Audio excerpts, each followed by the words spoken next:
የዛሬ ይለያል፣ እውነት ይለያል። ሮቤልና ሚራ እንዲወያዩ በሌላ ቦታ ሲሄዱ ክላሳቸውን ቆልፎ ማለት ነው። ከዛ አድናንም ደረሰለት። ለማን? ለሮቤል አወቀው። ይህ ሁሉ ጨዋታ ድራማ እንደሆነ አሁን አወቀ። ሰላም ሰላም ናይ ዝፋኒና ኣዶ ተኸታተልቲ ዝኾንኩም ንኩልኩም ከመይ ኣለኹም? ድሓን ዲኹም? ኣነ እግዚአብሔር ይመስገን ሰላም እየ ፅቡቅ ኣለኹ። ከምዚ ኣነ ሰላም ዘለኹዎ ሰላም ክትህልውለይ ናይ ኩሉ ግዜ ትምኒተ እዩ ጋይስ። እሽም በኣር ከም ትልሙድ ኩሉ ግዜ ሒዘልኩም ካብ ኣምሓርኛ ናብ ትግርኛ ተርጉመ ዘምፀልኩም ድራማ ሉኩና እዩ።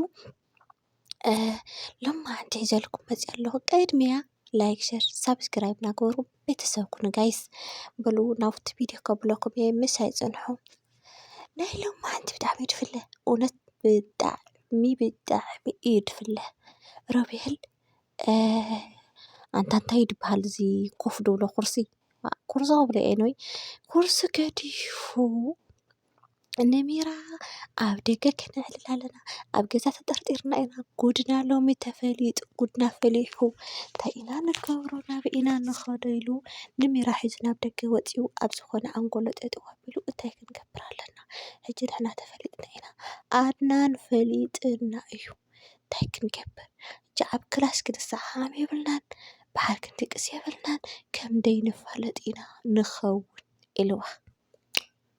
እሳ ድማ እንታይ ኢላቶ? ስማዕ ኢላቶ ማለት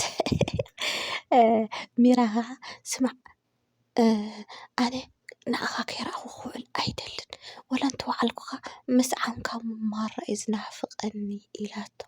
እሱ ድማ ኣይትላገፂ ሕጂ ምስ ዓምኪ ዶ ምስ ዓምካ ዶ እናበልኪ ዘረባ ኣይተብዝሒ፣ ናይ ቆልዓ ኣይትግበሪ፣ ቁም ነገር ኢና ንሰርሕ ዘለና፣ ዝኾነ ነገር ከይሓዝኩ ካብ ገዛ ወፅየ ማለት ኣነ ሮቤል ኣይኮንኩን። ቢያንስ ንኣድናን ጥራሕ ነብሱ ዕቢደ ኣቐዊሰ ካብታ ገዛ ከውፅኦ ኣለኒ፣ ኣነ ድማ ኣብታ ገዛ ክቕመጥ ኣለኒ። እዚ ዕላማ እዩ፣ ንዕላማኸ ከዓ ፅንዕቲ ኮኒ ኢልዋ። እሳ ደሞ ብጣዕሚ ስለተፍቅሮ ካብቲ ሓሳቡናቱ እምቢ ክትብላ ኣይከኣላትን። ሓራይ ኢላ ተሰማሚዓቶ ኣብኡ ከለዉ እንዳዕለሉ ኣድናን ናበይ ከይዳ ሚራ ናበይ ከይዱ ሮቤል ኢሉ ተጨኒቑ ቴሌፎን ደዊሉ ተደወለ ዘልዕሎ የለን፣ ተደወለ ዘልዕሎ የለን። ኣይ ናብ ሉኻና ኸይዱ ሉኻና ኣድናንን ሚራን የለውን፣ ናበይ ከም ዝኸዱ ክላሶም ከይደ እንተረአኹ ከዓ የለን ተቆሊፉ እዩ፣ ክኣቱ ኣይከኣልኩን፣ እንታይ ኮይኖም ይበሃሉ? ሃይ ሙድ ከይኸውን ዝሓወይ ኢሉ ተጨነቐ። ሉኻና ኣንታ ኣነ ግርም ዝብለኒ ናትካ ዕሽነት እኮ ናትካ ዕሽነት ይገርመኒ እዩ። እሺ ድሓን ማዕሻስ ዓሹ ወላ ሕጂ ዲኻ ትዕሹ ብዓይንኻ እንዳረኻ ኣንታ እንታይ ከወዲ ንእሽተ እንዴት ትነቅሕ? እስኪ ንቕሕ በል ንቓሕ ሞ ቀዳማይ ነገር ንቓሕ ኢላቶ። እንታይ ማለትኪ እዩ ኢልዋ። ተንኮል ደኣ ክፍሑር ደልዮም እምበር እዚኦም እሲ ተታሒዞም እዮም ከይዶም ናብ ገለ ድኾኑ ኢላቶ። ናበይ ክኸዱ? እሞ ሕክምና ዶ ከይዶም ይኾኑ? ውይ ኣታ ኣድናን በጃኻ ኢለካ ንቓሕ ሕጅስ ንቓሕ በጃኻ። ድሕሪ እናተሰዓዓሙ ምፅናሕካሲ እንታይ ክገብሩ ኢልካ ትሓስብ? ተታሒዞም ደገ ከይዶም ይኾኑ ድኾነ ሻሃቡ እናኽብሉ ኣይገብርዎን ከምኡ ዳኣስ ኣይገብሩን እዮም ኖኖ ኢልዋ። እውይ በቃ መዓዚኻ ክትነቅሕ መቸም ሓንቲ መዓልቲ ክትነቅሕ ኣይትኽእልን ኢኻ። ከላ በጃኻ ግደፈኒ ኣነ ገድድ ምስ ዘይነቅሕ ሰብ መጓዓዘይ፣ ኣነስ ክትስተኻኸል ኢኻ ኢለ እበል ዝብል እምበር ትስተኻኸል ኣይትመስልን ኢኻ ወድኻ በጃኻ ኢላ ተናዲዳ። ኣድናን ከዓ ሶሪ ሚራ ሶሪ ክስተኻኸል እየ ሕጂ እንታይ ክገብር ኢኻ ትደልየኒ? ይፈትወኪ እየ እኮ ኣነ ኣይፈተኻን ኣይበልኩኻን፣ ስራሕኻ ግን ንቓሕ ብልሒ ኩን፣ ኩሉ ነገርስ መስተውዓል ኩን። እስኪ ደውለላ ሕጂ ንሚራ ኢላቶ። ናብ ሚራ ድውል ኣቢሉ ሚራ ከዓ እንደ ኣጋጣሚ ኣልዕል ኣቢላ ቴሌፎን ሃሎ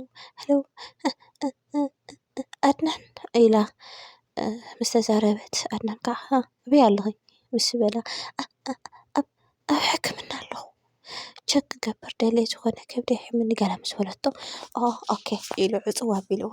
ድሓር ንሉኻና ኣብ ሕክምና እኮ እያ እኒኣ ሉኻና እንታይ ኢኻ ሕማቕ ትሕስብና በጃኻ ኢለኪ ምስ ሮቤል ክትወፅእ ኣይትኽእልን እያ ኣብ ሕክምና እያ እኒኣ ካብኡ ከዓ ኣብ ደገ ዝኾነ ነገር ክገብሮ ኣይኽእሉን። ሮቤል እኮ ክንቀሳቐስ ኣይኽእልን ካብዛ ክርሲ ክወርድ ኣይኽእልን ይብላ እሞ ኣይ ኣነስ ብምንታይ እየ ከንቃሐካ ዋላ ሓንቲ ክትነቅሕ ኣይትኽእልን ኢኻ ግን ድሓን ኣነስ ትነቅሕ መሲልን እምበር ከምዚ ብፈሳስካ ትቕፅል ኣይመሰለንን እዩ። ሕጂ ግን ኩሉ ንግደፎ መፍትሒ ሃባና እዩ ሮቤል ክላሱ ከቢድና ንእተ እንታይ ማለት ንምንታይ ምስ በላ እውይ ብቻ ኸይለካ ንዓ እታ ኩርሲ ገዲፍዋ እዩ ወፂኡ ዝኸውን ኩርሲ ኣብ ገዛ ገዲፉ ኣይወፅን እዩ ምስ በለቶ ኣይኸውንን እዩ ኖኖ ኣይውዕሎን እዩ ኣይገብሮን እዩ ኣካለሱን ክልክ እዩ ምስ በላ መቸም ኣይ ኣነስ መዓዝ ኢኻ እባ ተኣምነኒ መዓዝ ኢኻ ተኣምነኒ ክትኣምነኒ ፈትን ኢላ ሉሃና ምስ ተናደደት በቃ ሓራይ ሽንዕናይ ንኸይድ ተባሂሎም ተታሒዞም ወፂኦም ቁልፊ ኣምፂኡ ኣድናን ናብ ናይ ሮቤል ክላስ ማዕፆ ክፍት ኣቢሎም እቱ እንተበሉ ኩርሲ በይኑ ኮፍ ኢሉ ሮቤል ከዓ የለን ሓታ ጫምኡ የለን ክዳውንቱ ኮታ ፀዳ ኢሉ ስለ ዝወፀ የለን እታ ኩርሲ ግን በይና ኮፍ ኢላ ምክንያቱ ኣካለ ስንኩል ኣይኮነን ድሓር ሉሃና ይኸው ኩርሲ ኣብ ገዛ ኣላ መሽለካ በቃ እመን ሕጂ ርኢኻ እመን ንዓይ ክደፎ ናተይ ዘረባ ክትኣምኖ ዘይክትኣምኖ ትኽእል ኢኻ ግን ነዚ ክርሲ ርኢኻ እመን በቃ ምስ ሰበይትኻ እዩ ወፂኡ ተኸወዲስኻ ስደነዝ ማዚ ኢኻ ትነቅሕ ውይ ኣነስ እቲ ግርህኒ ከኣብደ ኮነ ከየውድቐካ ይድፈርሕ ምስ በለቶ ተፃዊቶም ለይባ ኣብ ገዛ ኮፍ ብሓወይ ተፃወተለይ ዋይ ኣነ ወርደተኛ ሃበ ድሓን ፀገም የለን ሃበ ትኸርሲ ኣነ ኮፍ ክብለ እየ ሕጂ መፂ ሮቤል ኣበይ ኮፍ ከም ዝብል ክሪኦ እየ ድማ ኢሉ ንሉሃና ድፍእ ኣቢሉ ኣምፀቢሉ እቲ ክርሲ ከፍ ኢሉ ናብ ሳላ ወፂኦም ኣብ ሳላ ኮፍ ኢሎም እናተፀበዩ ሉሃና ማለት እዩ